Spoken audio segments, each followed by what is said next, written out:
Hello students, आज हम NCERT विज्ञान कक्षा 9 की बुक का चैप्टर नंबर 1 हमारे आसपास के पदार्थ का एक टॉपिक पदार्थ की अवस्थाओं के बारे में पढ़ेंगे।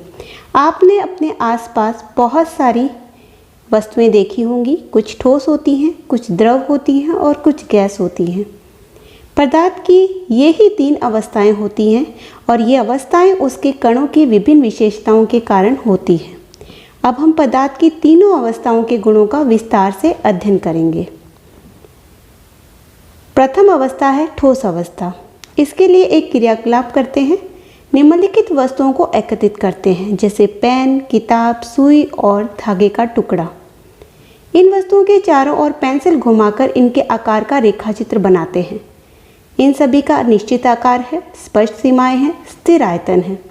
जब आप इन पर हथौड़ा मारते हो तो इनका आकार नहीं बदलता है, बल्कि ये टूट जाते हैं। इनका एक दूसरे में विसरण लगभग नगण्य है, यानी संभव नहीं है। बल लगाकर इनको संपीड़ित करने का अगर प्रयास किया जाए तो इनका संपीड़न भी नगण्य होता है। उपरोक्त सभी उदाहरण ठोस के हैं। हम देखते हैं कि इन सभी का एक निश्चित आकार, स्पष्ट सीमाएं और स्थिर आयतन यानी नगण्य संपीड़ितता होती है। बाह्य बल लगाने पर भी ठोस अपने आकार को बनाए रखते हैं। बल लगाने पर ठोस टूट सकते हैं, लेकिन इनका आकार नहीं बदलता है, इसलिए ये दृढ़ होते हैं। अब कुछ प्रश्नों पर हम विचार करते हैं।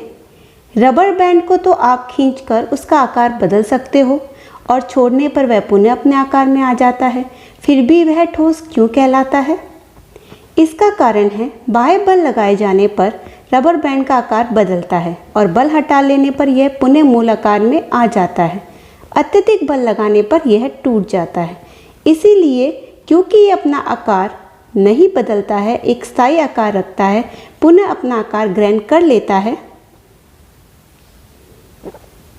तो यह ठोस कहलाता है। विभिन्न आकार के बर्तनों में आप चीनी और नमक डालते हो तो बर्तनों का आकार ले लेते हैं, तो ये एक अनिश्चित आयतन का उदाहरण है। फिर ये ठोस क्यों कहलाते हैं? चाहे हम शर्करा या नमक को अपने हाथ में लें या प्लेट या जार में रखें, इन क्रिस्टलों का आकार नहीं बदलता है, इसीलिए नमक और चीनी के क्रिस्टल ठोस कहलाते हैं। स्पंज क्या है? अगर ये ठोस है तो इसका संपीड़न संभव कैसे है? जब आप बल लगाते हो तो ये दब कैसे जाता है? स्पंज में बहुत छोटे छिद्र होते हैं जिनमें वायु का समावेश होता है। जब हम इसे दबाते हैं तो वे वायु बाहर निकाल देते हैं, यानी वायु बाहर निकल जाती है और इसका संपीड़न संभव हो जाता है। इसीलिए स्पंज को भी एक ठोस माना जाता है। अब हमारा जो नेक्स्ट टॉपिक है द्रव अवस्था, यानी द्वितीय अवस्था जो है पदार्थ की, वो है द्रव अवस्था। इसके लिए भी हम एक क्रियाकलाप करते हैं। जल, खाने पकाने का तेल, दूध, जूस, शीतल पेय आदि वस्तुओं को एकत्रित करते हैं और विभिन्न आकार के बर्तन ले लेते हैं।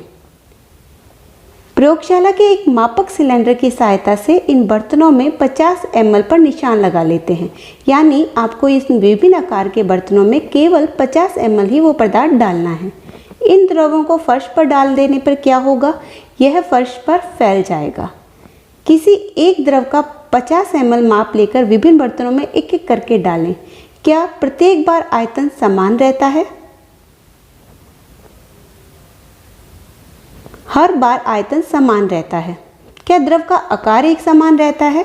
द्रव का आकार बर्तन का आकार ले लेता है, यानी असमान होता है।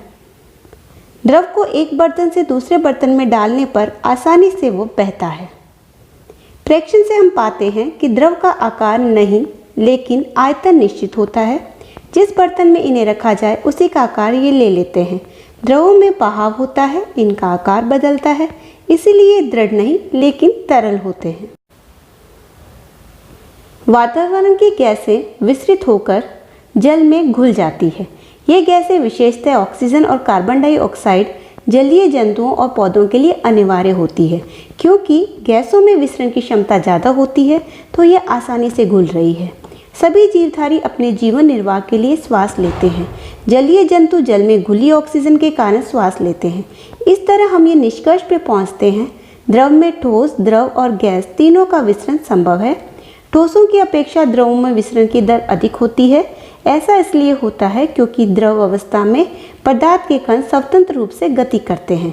ठोस की अपेक्षा द्रव के कणों में रिक्त स्थान भी अधिक होता है। हमारी थर्ड अवस्था है गैसीय अवस्था। गैसीय अवस्था को समझने के लिए हम एक उदाहरण लेते हैं। गैसीय अवस्था को समझने के लिए हम एक क्रियाकलाप करते हैं।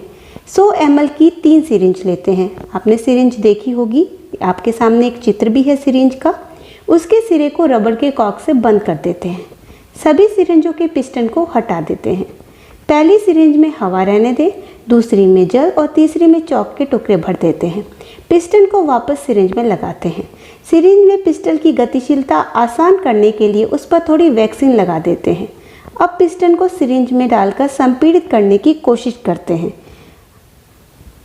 आप किस स्थिति में संपीड़न को अधिक तेजी से मानते हो? हमने देखा कि ठोसों तथा द्रवों की तुलना में गैसों की संपीड़ितता काफ़ी अधिक होती है। हमारे घरों में खाना बनाने में उपयोग की जाने वाली द्रवीकृत पेट्रोलियम गैस LPG या अस्पतालों में दिए जाने वाले ऑक्सीजन सिलेंडर में संपीड़ित गैस होती है। आजकल वाहनों में ईंधन के रूप में संपीड़ित प्राकृतिक गैस का उपयोग होता है। संपीड़ितता काफ़ी अधिक होने के कारण गैस के अत्यधिक आयतन को एक कम आयतन वाले सिलेंडर में संपीड़ित किया जा सकता है। वह आसानी से एक स्थान से दूसरे स्थान तक भेजा जा सकता है। हमारी नाक तक पहुंचने वाली गंध से बिना रसोई में प्रवेश किए हम ये जान लेते हैं क्या खाना पकाया जा रहा है। यह गंध हम तक कैसे पहुंचती है? खाने के गंध के कण वायु में मिल जाते हैं। रसोई से फैलकर ये हम तक पहुंच जाते हैं। यह गंध के कण और भी दूर जा सकते हैं। पके हुए गर्म खाने की महक हमारे पास तक कुछ ही क्षणों में पहुंच जाती है। आखिर ये किस वजह से हो रहा है? इसका कारण है विसरण। इसकी तुलना ठोस द्रवों के विसरण से करते हैं। कणों की तेज गति और अत्यधिक रिक्त स्थानों के कारण गैसों का अन्य गैसों में विसरण बहुत तेज तीव्रता से होता है। आपके सामने एक चित्र है। आप इस चित्र में देख सकते हो ठोस, द्रव और गैस तीनों के कणों का चित्र दिखाया गया है। तीनों अवस्था में कणों की गतियों को देखा जा सकता है। आप इस चित्र से ये अनुमान लगा सकते हो कि गैसीय अवस्था में गति तीव्रता से हो रही है। द्रव अवस्था में गति बहुत ही धीमे, गैस से कम लेकिन ठोस से ज़्यादा हो रही है, जबकि ठोस में गति लगभग नगण्य है। गैसीय अवस्था में कणों की गति अनियमित और अत्यधिक तीव्र होती है। इस अनियमित गति के कारण कण आपस में और बर्तन की दीवारों से टकराते हैं और बर्तन की दीवार पर गैस कणों द्वारा प्रति इकाई क्षेत्र पर लगे बल के कारण गैस का एक दबाव भी होता है। तो हमने तीनों ही अवस्थाओं के अभिलाक्षणिक गुणों के बारे में पढ़ा। अगले अध्याय में हम अवस्थाओं में परिवर्तन के बारे में पढ़ेंगे कि कैसे एक अवस्था दूसरी अवस्था में परिवर्तित हो जाती है ताप या दाब के कारण। धन्यवाद।